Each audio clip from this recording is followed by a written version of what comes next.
Hello friends, இன்னைக்கு நம்ம சேனலில் ரொம்பவே டிஃப்ரெண்டான ரெசிபி தான் பார்க்க போகிறோம். வாழைக்காய் சாதம் எப்படி செய்யுதுன்னு பார்த்துடலாமா? வீடியோக்குள்ளே போகிறதுக்கு முன்னாடி சேனல் லைக் பண்ணுங்கள், சப்ஸ்கிரைப் பண்ணுங்கள். வாங்க வீடியோக்குள்ளே போகலாம். அதுக்கு அடுப்பில் ஒரு குக்கர் வச்சுக்கோங்க. குக்கர் சூடான அப்புறமா ஒரு குழிக்கண்டி நல்லெண்ணெய் ஊற்றிக்கலாம்.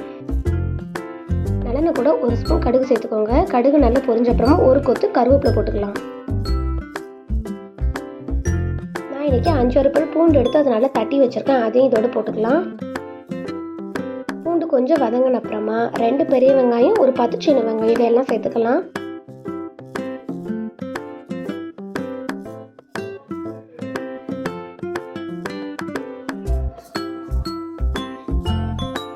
வெங்காயம் கண்ணாடி பதம் வந்ததுக்கு அப்புறமா அது கூட 2 தக்காளி பழம் சேர்த்துக்கலாம்.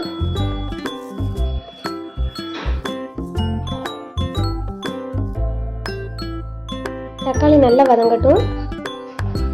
நான் இன்னைக்கு 2 வாழைக்காயை தோல் நீக்கி சின்ன சின்னதாக கியூப்ஸாக கட் பண்ணி வச்சுருக்கேன். அதையும் இதோட சேர்த்துக்கோங்க.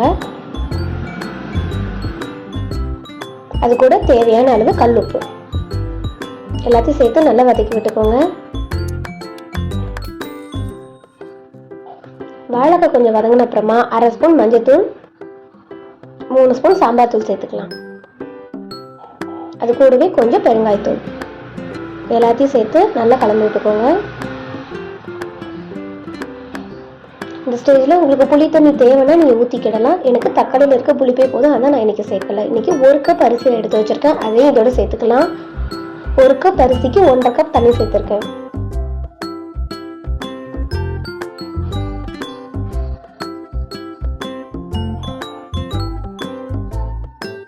சாதம் ஒரு கொதி வந்த அப்புறமா தேவையான அளவு மல்லித்தலை ஆட் பண்ணிக்கோங்க.